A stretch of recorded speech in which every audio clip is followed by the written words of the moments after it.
In the depths of an ancient swamp, shrouded in mist and legend, lies a place where the boundaries between the living and the dead blur.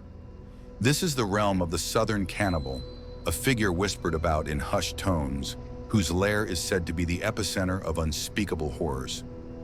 Drawn by curiosity and a thirst for truth, a group of individuals ventures into this forbidden territory, unaware of the darkness that awaits them.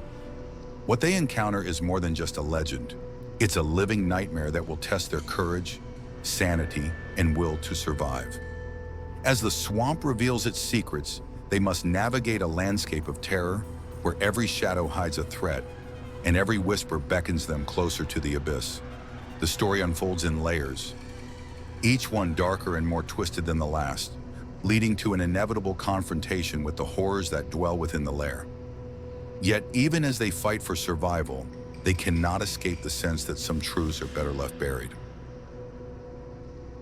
Told horrors as the group of four ventured into the infamous dark swamp. They had heard the stories, whispers passed down through generations about the Southern Cannibal and the cursed lair he inhabited. Each step they took was heavy, as if the swamp itself resisted their presence. The air was thick with the scent of decay, a haunting reminder that this land was no place for the living. It was said that the swamp dweller's lair, where the cannibal once roamed, was the very heart of the darkness that plagued this region. Their flashlights flickered, casting ominous shadows that seemed to dance to a macabre rhythm. The silence was unnerving, broken only by the occasional rustle of unseen creatures. They had entered the abyss, and with each step, the weight of the legend pressed harder upon their souls. As they delved deeper into the swamp, the atmosphere grew heavier and more oppressive. The trees, gnarled and twisted, reached out like skeletal hands as if trying to pull them into the murky depths. A sudden chill swept through the air, and the group halted, sensing they were not alone. In the distance, a faint sound echoed, a soft, eerie whisper carried on the wind. It was as if the swamp itself was alive, watching, waiting. The whispers grew louder, more insistent, as if trying to convey a warning, but the words were lost in the thick fog that now surrounded them. The group exchanged uneasy glances, each one silently questioning the wisdom of their journey. The legend was no longer just a story, it had become a living nightmare. The swamp had awakened, and the dark forces within it were stirring. The group pressed on, driven by a morbid curiosity and a desire to uncover the truth behind the legend. They reached a clearing where the ground was softer, more treacherous. The moon, hidden behind thick clouds, offered no solace as they stepped into the heart of the swamp. Ahead of them, barely visible through the dense fog, stood the entrance to the swamp dweller's lair. The structure, though ancient and decayed, exuded a malevolent energy. The air was thick with the stench of rot, and a palpable sense of dread hung in the air. It was here, they knew, that the Southern Cannibal had once lured his victims. With every step closer to the lair, the whispers grew louder, now almost deafening. The group hesitated at the threshold, feeling the weight of the legend pressing down on them. They had crossed into the realm of the damned, where the line between the living and the dead blurred, and where the legend of the Southern Cannibal was not just a tale, but a terrifying reality. The entrance to the lair loomed before them, a gaping maw that seemed to swallow all light and hope. The structure was ancient, made of stone and wood that had long since begun to rot, giving it the appearance of a beast slowly being consumed by the swamp. The walls were covered in a thick layer of moss and vines, as if nature itself was trying to reclaim this place of evil. As they stepped inside, the air grew colder, and the foul stench intensified, making it difficult to breathe.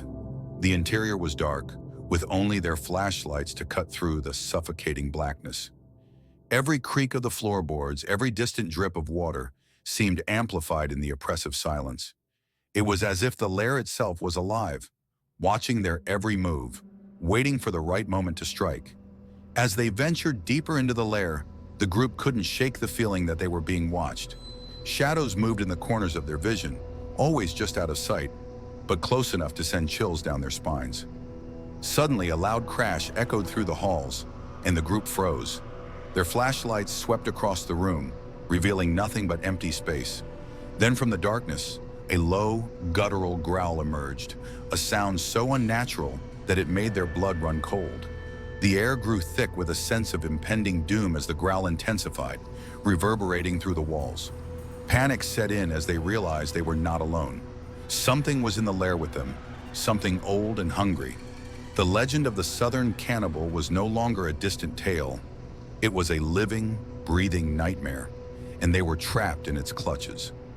The growl was followed by a sudden rush of wind, extinguishing their flashlights and plunging them into darkness.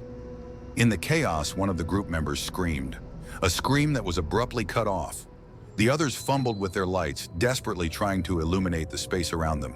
When the beams finally flickered back on, they were met with a horrifying sight. One of their own was gone, leaving only a pool of blood and the distant echo of their final cry. The remaining members of the group were paralyzed with fear, their minds racing to comprehend the horror that had just occurred. The legend had claimed its first victim, and the Southern Cannibal's hunger had been awakened. The air was thick with the stench of death, and they knew, with a sickening certainty, that they were next. The lair had revealed its true nature, a place where evil dwelled and where those who entered never returned. With one of their own claimed by the lair, the group was thrown into a frenzy of panic and dread. They huddled together, trying to regain some semblance of control, but the terror was overwhelming. Every corner of the lair seemed to hold a new horror, every shadow a potential threat. The walls, once seeming to only rot, now seemed to pulse with dark energy, as if feeding off their fear. The atmosphere was thick with tension, so much so that it was almost suffocating. Their minds began to fray as the realization set in. They were trapped in a nightmare from which there was no escape. The whispers, now closer and more insistent, seemed to penetrate their very souls, driving them toward the brink of madness. Each member of the group began to see things, dark, twisted visions of what had happened to the countless victims of the Southern Cannibal. These visions were so vivid, so real, that they could almost feel the cold, clammy hands of the dead reaching out for them. The lair was not just a physical place, it was a gateway to a realm of unspeakable horror, and they were descending deeper with every passing moment. As they continued to explore the lair, the group became acutely aware of a presence following them, something that lurked just beyond the reach of their flashlights. It moved with a silent, predatory grace, its intentions unmistakable. Every so often, they would catch a glimpse of it, a fleeting shadow, a flash of movement, only to have it vanish as quickly as it appeared. The tension was unbearable, every nerve in their bodies screaming at them to run. Yet they knew that running would only delay the inevitable. The presence was relentless, toying with them, savoring their fear. The walls seemed to close in around them, the air growing colder with every step they took. It was as if the lair itself was alive, a living, breathing entity that fed on their terror. The group was being hunted, not by a man, but by something far more sinister, a creature born of darkness, driven by an insatiable hunger that could only be satisfied by their souls. The legend of the Southern Cannibal was real, and they were living it. In their desperate search for a way out, the group stumbled upon a hidden chamber deep within the lair. The room was filled with the decaying remnants of those who had come before them, bones scattered across the floor, tools of torture rusting in the corners, and the unmistakable stench of death hanging in the air. The walls were covered in strange symbols, carved into the stone with a precision that was both meticulous and horrifying. It was clear that this room had been the site of unspeakable horrors, the very heart of the cannibal's dark rituals. As they stood in the center of the room, the whispers grew louder, more desperate, as if the souls of the dead were trying to warn them of what was to come. The group was paralyzed with fear, their minds unable to process the sheer magnitude of the horror that surrounded them. They had uncovered the dark secret of the lair, but it was a knowledge that came at a terrible cost. The presence in the shadows was closing in, its hunger growing more intense with each passing second. The group knew with a sickening certainty that they would not leave this place alive. The legend of the Southern Cannibal was not just a story, it was their reality, and they were the next victims in a long line of those who had dared to enter the swamp dweller's lair. The group, now reduced in number and spirit, continued their search for an escape, but the lair had other plans. As they moved deeper into the bowels of the lair, they began to sense a shift in the atmosphere. The air grew colder, the walls seemed to close in, and the shadows grew darker. It was as if the lair was leading them towards something it wanted them to see. The whispers that had haunted them since they first entered grew louder and more coherent, forming words that chilled them to the bone. "He is here. He is watching." Then, without warning, the ground beneath them gave way, sending them tumbling into a hidden chamber below. As they struggled to their feet, the light from their flashlights flickered and died, plunging them into darkness. And in that darkness, they saw him, the Southern Cannibal. His form was twisted, a grotesque parody of humanity, his eyes glowing with a malevolent hunger. He moved with an unnatural grace, a predator savoring the fear of his prey. The beast had been unveiled, and now there was no escaping his wrath. The sight of the cannibal froze the remaining members of the group in terror. His presence was overwhelming, a tangible force that seemed to drain the very life from the air around them. His face was a mask of madness, his eyes burning with an insatiable hunger. He was not merely a man, but a monster, a creature born from the darkest depths of the swamp, sustained by the blood of those who had dared to challenge him. As he approached, the walls of the chamber seemed to pulse with a sickly light, as if responding to his malevolent energy. The group could only watch in horror as he moved closer, his breath a cold, fetid wind that chilled them to their cores. The cannibal was the embodiment of fear, a living nightmare that had been waiting for this moment. His hands, clawed and covered in grime, reached out for them, and in that moment, they knew that there was no escape. The legend was true, and they were the next to fall victim to the Southern Cannibal's insatiable appetite. But even in the face of such overwhelming terror, the primal instinct to survive kicked in. The group scattered, desperately trying to avoid the grasp of the cannibal. The chamber, though vast, felt suffocating as they ran through the darkness, their breath ragged and their hearts pounding. The cannibal moved with a speed and agility that defied logic, his growls echoing through the chamber as he toyed with his prey. Each time one of them thought they had found a way out, the cannibal was there, blocking their path, driving them deeper into despair. They fought back as best they could, using whatever they could find, stones, broken tools, even their fists. But it was like trying to fight a force of nature. The cannibals seemed to thrive on their fear, growing stronger with each scream, each desperate plea for mercy. The chamber itself seemed to conspire against them, its walls shifting and closing in, trapping them in a nightmare that had no end. The struggle for survival was brutal, chaotic, and in the end, futile. The cannibal was relentless, his hunger unending, and the group realized that their only hope was to make a final stand, to face the beast head-on, even if it meant their deaths. With no escape in sight, the group gathered their remaining strength for a final stand. They were exhausted, terrified, and broken, but they knew that there was no other option. The lair had claimed too many lives, and if they were to die here, they would not go down without a fight. They armed themselves with whatever they could find, shards of glass, pieces of wood, anything that could be used as a weapon. The whispers in the air grew louder, almost as if the spirits of the lair's past victims were urging them on, giving them the strength they needed to face the cannibal one last time. As they prepared for the inevitable confrontation, the atmosphere in the lair changed. The oppressive darkness seemed to lift slightly, the walls no longer closing in. It was as if the lair itself was watching, waiting to see if these intruders could succeed where so many others had failed. The group steeled themselves, their fear transforming into a cold, hard determination. The cannibal had taken enough lives. It was time for him to be stopped. The cannibal emerged from the shadows, his form towering and menacing, his eyes gleaming with a predatory hunger. He roared a sound that shook the very foundations of the lair and charged at the group. What followed was a chaotic, brutal battle, a clash of primal forces. The group fought with everything they had, striking out with their makeshift weapons, dodging and weaving through the darkness. The cannibal, though strong and fearsome, was not invincible. For the first time, the group saw a flicker of surprise in his eyes as they fought back with a ferocity he had not anticipated.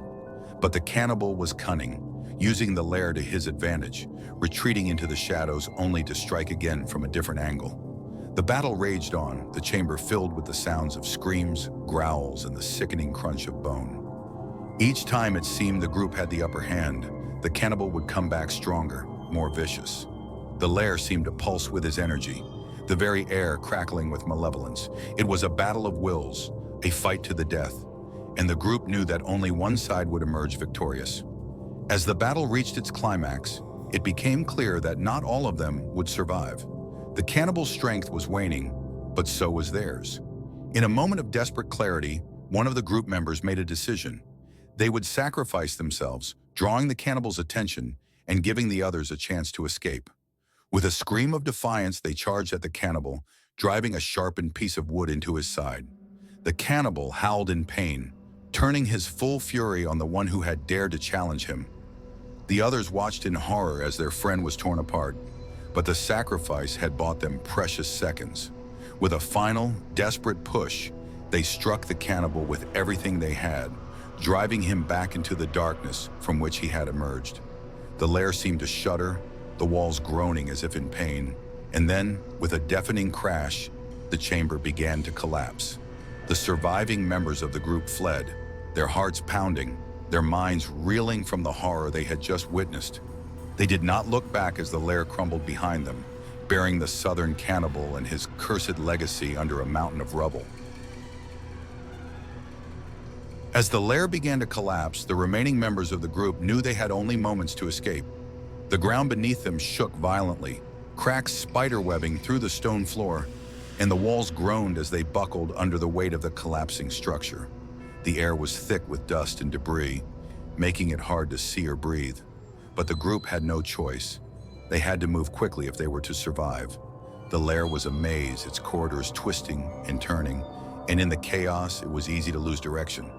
But they pressed on, driven by sheer survival instinct, their hearts pounding in their chests. The sounds of the lair collapsing behind them were deafening, a cacophony of destruction that spurred them to move faster. Time was running out, and they knew that if they didn't find an exit soon, they would be buried alive alongside the cannibal. Every step was a struggle, every breath a battle, but they could not afford to stop.